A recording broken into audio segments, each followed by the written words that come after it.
दोस्तों नमस्कार, स्वागत है आप सभी का अपने चैनल पे accounting by Apte A+A where we get to learn to earn. और मेरा नाम है चारुदत्त आपटे। दोस्तों आपने एक चीज़ कभी महसूस की है, आपने एक चीज़ कभी जानी है कि हमको अगर किसी डेस्टिनेशन पे ट्रैवल करना है, अगर वो ट्रैवलिंग का रास्ता हमको बराबर से मालूम है, कहाँ पे रास्ता अच्छा है, कहाँ पे रोड इतना ठीक नहीं है, कहाँ पे टोल नाका है, कहाँ पे हमको ब्रेकफास्ट के लिए रुकना है, कहाँ पे हमको खाना खाने के लिए रुकना है। अगर ये सब चीज़ों की अगर हमको जानकारी रहेगी दोस्तों, तो हम अपने डेस्टिनेशन पे समझो 2 घंटे में पहुंचते हैं तो बराबर 2 घंटे में ही पहुंचेंगे।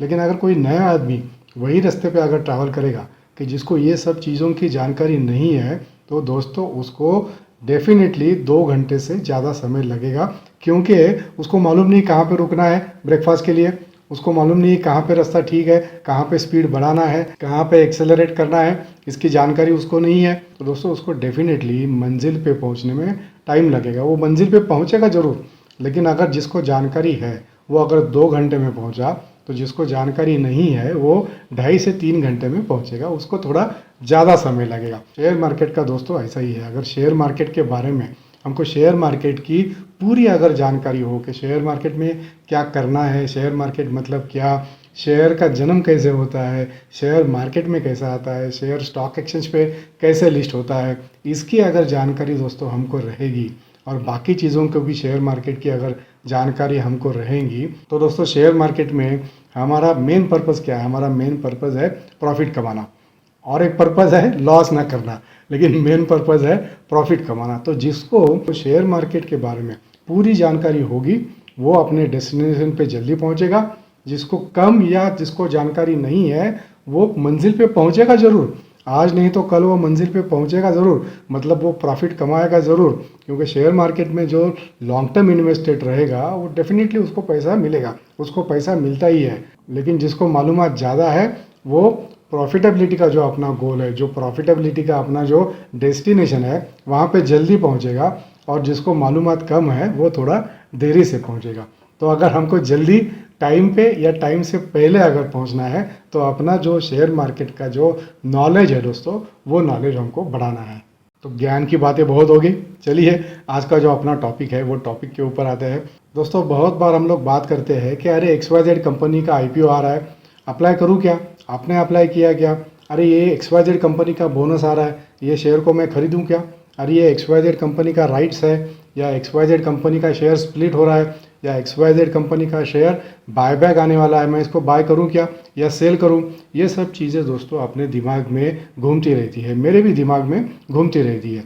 तो इन सब चीज़ों का दोस्तों और इन सब क्वेश्चंस का आंसर हमको अगर खुद को ढूंढना है दोस्तों, तो ये जो सब मैंने अभी फैक्टर्स बोले, IPO हो या FPO हो या OFOs हो या बोनस हो या राइट्स इश्यू हो या स्प्लिट हो या बायबैक हो, ये सब जो चीज़ें हैं, ये सब जो टर्म्स है, उसका डेफिनेशन, उसका मीनिंग, उसका प्रोज एंड कॉन्स, उसका स्टॉक प्राइस के ऊपर क्या असर होने वाला है, ये सब चीज़ें दोस्तों जानना बहुत ज़रूरी है। अगर इसकी मालूमात हमको रहेगी तो बोनस के पहले शेयर को खरीदना है या बोनस के बाद खरीदना है, बोनस अनाउंस होने के बाद शेयर को बेचना है या उसको अभी भी होल्ड करना है, यह सब चीज़ों का दोस्तों आंसर हमको तुरंत मालूम पड़ जाएगा। तो चलिए वीडियो को शुरू करते हैं, स्टार्ट करते हैं IPO से।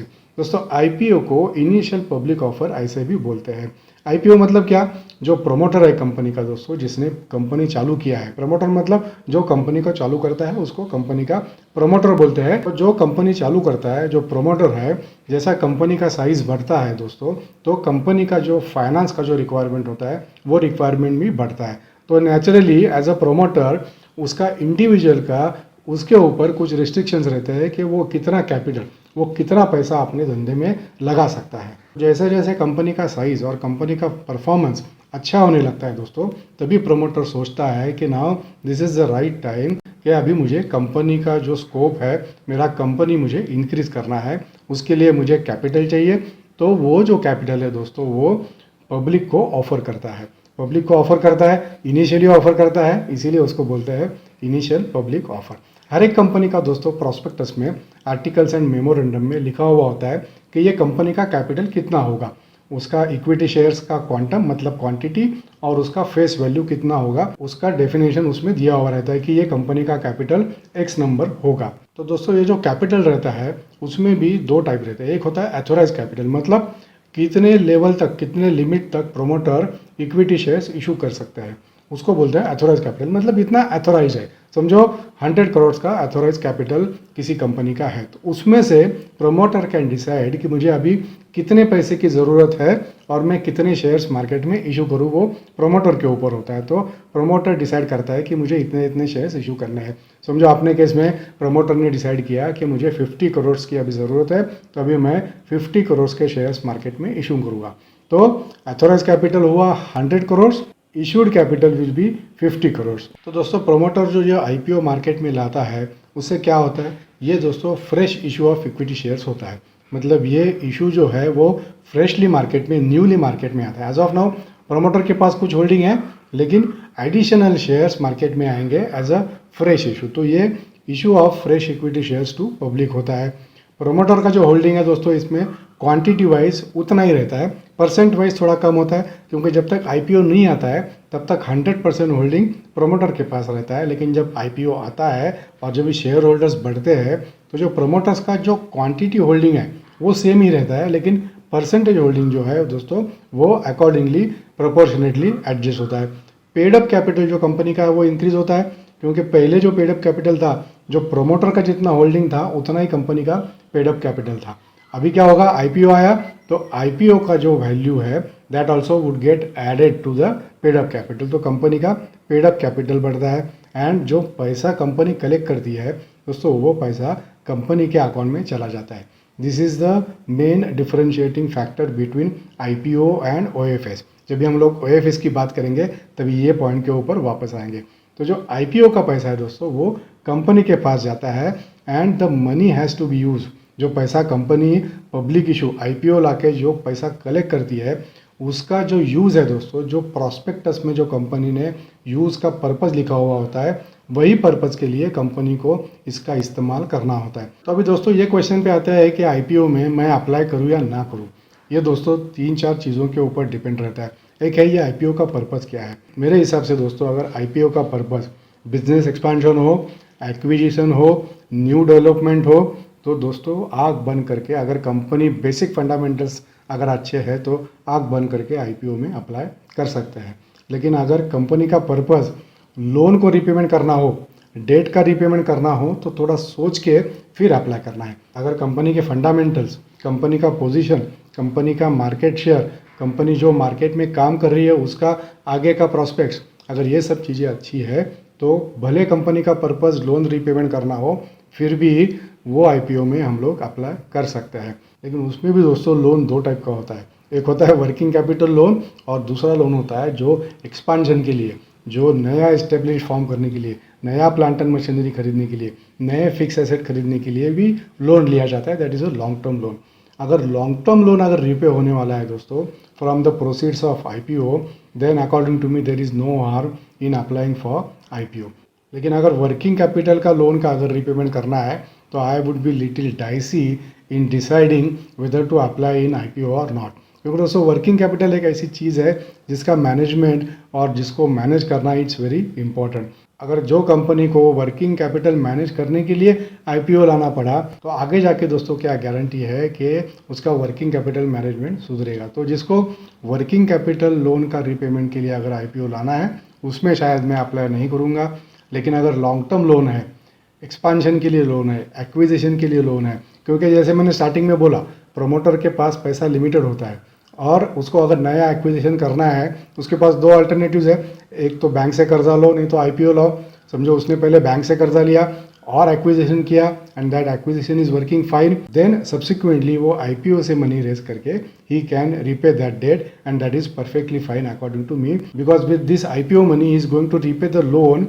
लोन रिपे करने से उसका इंटरेस्ट कॉस्ट कम होगा और जो लोन है दोस्तों वो ऐसे एसेट्स पे है जो प्रोडक्टिव है। अगर प्रोडक्टिव एसेट्स पे अगर लोन है एब्सोल्युटली नो प्रॉब्लम, वो कंपनी के आईपीओ में हम लोग अप्लाई कर सकते हैं। सो दिस इज दोस्तों as far as IPO is concern. अभी दोस्तों आते हैं ओएफएस के ऊपर, offer for sale. Offer for sale में दोस्तों क्या होता है कि प्रोमोटर्स जो कंपनी के ओनर्स है वो जो अपने पास के जो शेयर्स है वो shares they offer to public for sale. इसमें दोस्तों फ्रेश इक्विटी शेयर्स का इशू नहीं होता है। जैसे आईपीओ में there is a fresh issue of equity shares, वैसे ओएफएस में fresh issue of equity shares नहीं होता है। जो एग्जिस्टिंग इक्विटी शेयर्स है जो प्रोमोटर्स के पास है वही शेयर्स दोस्तों प्रोमोटर ऑफर करते हैं via stock exchanges for the public to buy. ये दोस्तों ऑफर फॉर सेल इनिशियली भी आ सकता है, मतलब जैसा आईपीओ होता है वैसे भी आ सकता है, या सब्सिक्वेंटली भी हो सकता है। फॉर एग्जांपल दोस्तों गवर्नमेंट कंपनीज, हाल ही में आईआरसीटीसी का ओएफएस अनाउंस हुआ, तो इसमें दोस्तों क्या होने वाला है, गवर्नमेंट ऑफ इंडिया के पास जो होल्डिंग है that holding government of India as a promoter is offering to sale to the general public. ये ओएफएस में दोस्तों क्या होता है, प्रोमोटर का जो होल्डिंग है वो क्वांटिटी एंड परसेंटेज दोनों कम होता है। आईपीओ में क्वांटिटी कम नहीं होता है, परसेंटेज कम होता है, लेकिन ओएफएस में quantity and percentage promoter holding का दोनों का कम होता है। इसमें दोस्तों पेडअप कैपिटल है वो सेम रहता है। आईपीओ में पेडअप कैपिटल बढ़ता है, ओएफएस में दोस्तों पेडअप कैपिटल सेम रहता है, खाली ओनर चेंज होता है। प्रोमोटर से जो बाद में खरीदेगा उसके पास वो शेयर चले जाते हैं, तो पेडअप कैपिटल सेम रहता है। सबसे इम्पॉर्टेंट चीज़ दोस्तों, जो पैसा कलेक्ट होता है वो प्रोमोटर के पास जाता है, वो कंपनी के पास नहीं जाता है। तो जो ओएफएस है दोस्तों उसका मेरे हिसाब से कंपनी को पर से बेनिफिट 0 पैसे का है। इसमें जो बेनिफिट जाता है वो सिर्फ और सिर्फ प्रोमोटर को जाता है। तो ओएफएस में पार्टिसिपेट करने के टाइम कंपनी का फंडामेंटल्स, प्रोमोटर्स का बैकग्राउंड और आगे जाके ये शेयर में अप्रिसिएशन होने के चांसेस कितने हैं ये देखना बहुत ज़रूरी होता है। नॉर्मली दोस्तों जो एग्जिस्टिंग कंपनीज है वो जो भी ऑफर फॉर सेल लाते हैं तो normally that comes at a discount, मतलब अगर किसी स्टॉक का प्राइस 100 रुपये पे अगर ट्रेड हो रहा है तो नॉर्मली 5% डिस्काउंट पे उसका ऑफर फॉर सेल होता है उसमें। लेकिन दोस्तों क्या होता है, जैसे ही ऑफर फॉर सेल अनाउंस होता है शेयर का प्राइस नीचे चला जाता है, क्योंकि जो स्टॉक मार्केट में जो ट्रेडिंग करते हैं those people are very smart. उनको मालूम है ओएफएस अनाउंस हुआ, OFS would be at a discount only, so those people already start selling the shares, high rate पे बेचते हैं। ओएफएस का जब भी फाइनल अनाउंसमेंट होता है तभी शायद वो शेयर्स को वापस कवर करते हैं। तो नॉर्मली ओएफएस जब भी अनाउंस होता है तभी शेयर का जो करंट भाव है उसमें हम गिरावट देखते हैं। फॉर एग्जांपल रिसेंटली अभी पिछले हफ्ते में आईआरसीटीसी का गवर्नमेंट ने ओएफएस अनाउंस किया, 5% से शेयर का भाव नीचे चला गया। तो ओएफएस का फ़ायदा क्या है, ओएफएस का फ़ायदा is only for the promoters. Promoters सोचते रहेंगे कि मैंने ये कंपनी को इतने अच्छे तरीके से बड़ा किया, ये कंपनी को इतने अच्छी तरीके से प्रॉफिटेबल किया, तो मेरी मेहनत का कुछ ना कुछ फ़ायदा मुझे तो मिलना चाहिए।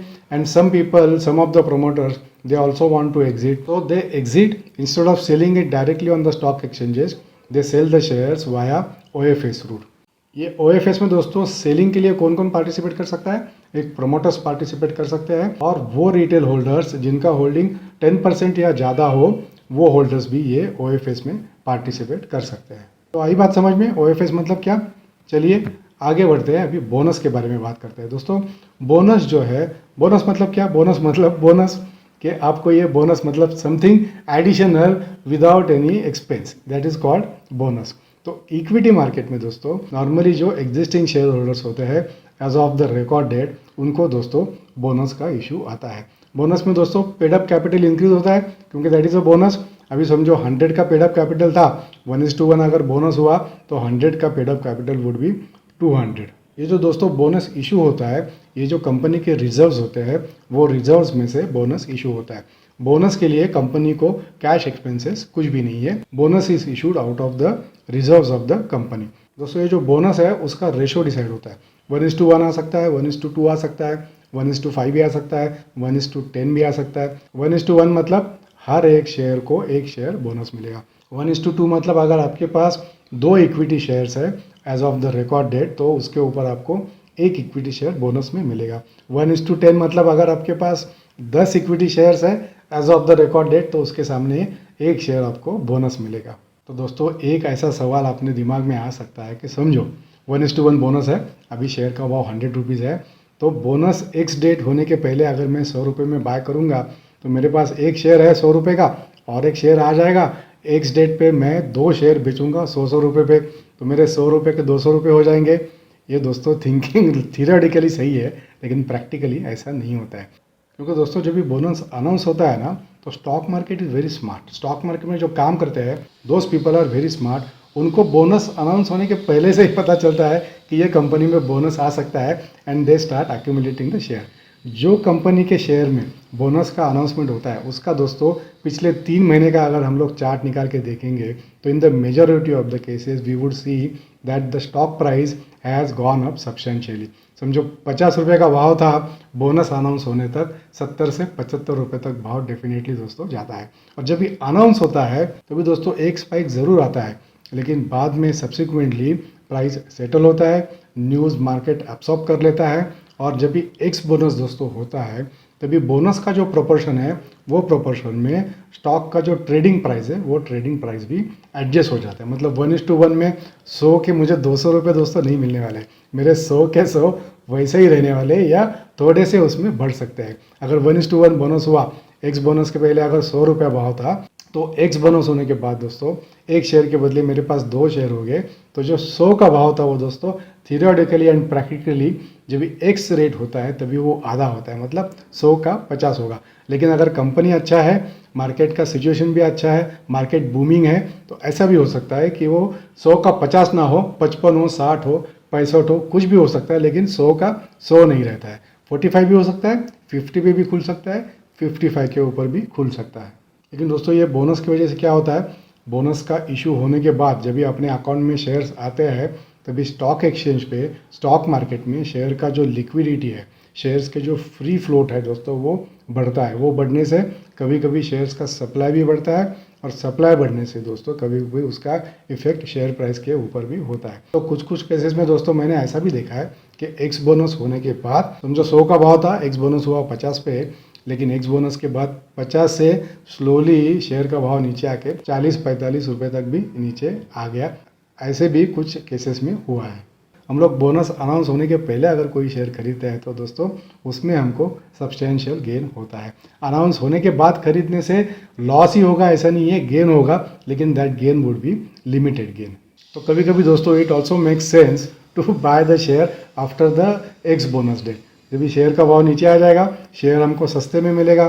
फंडामेंटली अगर शेयर अच्छा है तो अच्छा शेयर दोस्तों कम भाव में अपने को एक्स बोनस होने के बाद मिलेगा। और अगर शेयर अच्छा है डेफिनेटली उसका प्राइस दोस्तों एक्स बोनस होने के बाद भी स्लोली बट श्योरली शेयर का भाव वापस ऊपर चला जाएगा। रिलायंस का बोनस हुआ था, मैंने खुद 1400 रुपये में रिलायंस के शेयर खरीदे थे। एक्स बोनस हुआ 800 रुपये पे, और अभी शेयर का भाव वापस 2500 है।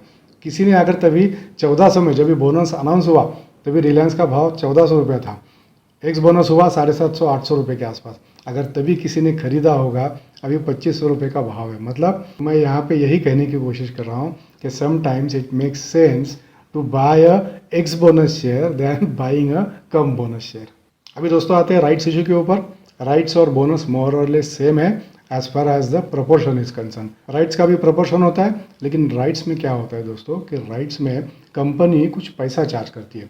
फॉर एग्जाम्पल समझो 1:1 राइट्स इशू का अनाउंस हुआ, कंपनी का समझो अभी ट्रेडिंग प्राइस 100 रुपया है, तो कंपनी का फेस वैल्यू प्लस प्रीमियम वो चार्ज करके दोस्तों कंपनी राइट्स इशू लाती है। कभी कभी कंपनी बोनस में इशू नहीं करती है तो कंपनी राइट्स इशू लेके आती है। इसमें कंपनी को थोड़ा सा फ़ायदा भी होता है, राइट्स इशू का पैसा कंपनी के बुक्स में चला जाता है जो कंपनी को यूज़ करने के लिए आसानी होती है। तो राइट्स इशू किसको मिलता है दोस्तों, जैसा बोनस एग्जिस्टिंग शेयर होल्डर्स को मिलता है वैसे राइट्स इशू भी जो एग्जिस्टिंग शेयर होल्डर्स है, दो share holders are eligible for rights issue. इसमें पब्लिक शेयर होल्डर्स भी है, इंस्टीट्यूशनल होल्डर्स भी है और प्रमोटर्स भी है। इससे दोस्तों कंपनी का पेड अप कैपिटल इंक्रीज होता है to the extent of rights issue, and rights issue is as good as a fresh issue, क्योंकि इसका जो कैश है वो कंपनी के बुक्स में चला जाता है। जैसा बोनस का रेशो रहता है वैसे राइट्स का भी इशू रहता है, 1:1, 1:2, कुछ भी हो सकता है based on the company's decision. After ex date दोस्तों जैसा बोनस का प्राइस एडजस्ट होता है वैसे राइट्स का प्राइस भी एडजस्ट होता है। और आजकल दोस्तों एक चीज़ बहुत अच्छी है, अगर किसी शेयर में राइट्स अगर अनाउंस हुआ, भले आप अप्लाई करना चाहते हो और नहीं करना चाहते हो, जैसे ही राइट्स दोस्तों अनाउंस होता है ना, वो राइट भी स्टॉक एक्सचेंज पे लिस्ट होता है। मतलब अगर किसी को अप्लाई नहीं करना है तो जो राइट्स इशू है वो स्टॉक एक्सचेंज पे वो बेच सकता है। मतलब समझो आपके पास किसी कंपनी के 100 शेयर है, 1:1 समझो राइट्स का इशू आया, तो दोस्तों आपके डीमैट अकाउंट में 100 शेयर्स ऐसे दिखेंगे नोशनली कि ये shares you have a right to purchase. Now it is up to you whether to buy or to renounce that right. Renounce मतलब वो जो आपका राइट है वो राइट आप किसी दूसरे को बेच सकते हैं. मतलब क्या दोस्तों, आपके अकाउंट में जो 1:1 राइट के 100 शेयर दिख रहे हैं वो अगर आपने स्टॉक मार्केट में बेचे, उसका रेट दोस्तों नॉर्मल शेयर से अलग भी हो सकता है, कम भी हो सकता है, ज़्यादा भी हो सकता है. That actually depends on many factor. लेकिन पॉइंट हियर इज़ कि वो जो राइट्स के शेयर है, भले आपने उसके लिए अभी पैसा न दिया हो, लेकिन वो आप स्टॉक एक्सचेंज पे बेच के आपका राइट्स रिनाउंस करके आप पैसा कमा सकते हैं. अगर समझो आपको रिनाउंस नहीं करना है, अप्लाई करो, राइट्स के जितने पैसे हैं उतने भरो, कंपनी आपको शेयर आपके अकाउंट में डाल देगी. आजकल दोस्तों पार्टली पेड भी रहते हैं, मतलब 10 रुपये का शेयर है, कंपनी बोलती है अभी खाली 5 रुपया भरो और जो पार्टली पेड शेयर है वो आपके अकाउंट में आ जाएगा. फुल्ली पेड दोस्तों शेयर का भाव समझो 100 रुपया है, तो हो सकता है कि पार्टली पेड का भाव 50 या उससे ज़्यादा ऊपर हो, तो वो शेयर भी दोस्तों आप अभी मार्केट में बेच सकते हो. और ये राइट्स में अप्लाई करना है नहीं करना है, इसका लॉजिक भी दोस्तों, जैसे मैंने IPO के टाइम बोला कि ये राइट्स का पर्पज़ क्या है, ये मनी जो आने वाला है कंपनी के पास, वो पैसा कहाँ पे इस्तेमाल करने वाले हैं, वो देखना प्रॉस्पेक्टस में बहुत ज़रूरी है. और वो देख के दोस्तों डिसीजन लेना है कि राइट्स में अप्लाई करना है या नहीं करना है. अभी दोस्तों देखते हैं बायबैक क्या होता है. बायबैक मतलब दोस्तों company as a entity decides to buy back its own equity shares from the market. ये दोस्तों कंपनी कभी करती है, ये 2 सिनारियो में करती है. एक है to give the benefit to the share holders, और दूसरी है दोस्तों कभी कभी because of the market situation, because of market condition share का भाव नीचे गिरता है, तो कंपनी को ऐसा लगता है, कंपनी मैनेजमेंट को ऐसा लगता है कि जो भाव पे मेरा कंपनी का शेयर अभी ट्रेड हो रहा है that is not the actual और that is not the real value, तो company decides to buy back the share. ये जो बाय बैक होता है दोस्तों, इसमें कंपनी को अपना खुद का पैसा यूज़ करना पड़ता है फॉर बाइंग बैक. ये बाय बैक जो दोस्तों है, इसमें कंपनी के प्रमोटर्स दे मे और दे मे नॉट पार्टिसिपेट, ये उनका खुद का डिसीजन रहता है. ये जब भी बाय बैक अनाउंस होता है तभी कंपनी अनाउंस करती है कि whether promoters are going to participate और नॉट. जैसा मैंने पहले बोला, इसमें जो कंपनी के पास फ्री कैश अवेलेबल है वो कैश कंपनी को यूज़ करना पड़ता है, और इससे दोस्तों कंपनी का पेड अप कैपिटल कम होता है.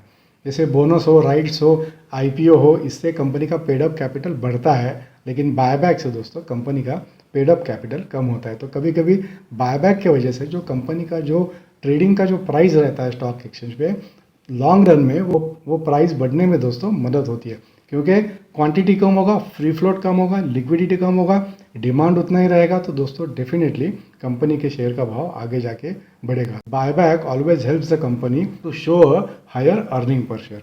EPS बढ़ेगा तो कंपनी का जो स्टॉक का ट्रेडिंग का प्राइस है दोस्तों वो भी बढ़ेगा. लेकिन दोस्तों बायबैक में 2 चीज़ें बहुत इंपॉर्टेंट है कि ये बायबैक कौन से तरीके से हो रहा है. एक है दोस्तों टेंडर बायबैक और दूसरा है ओपन मार्केट बायबैक.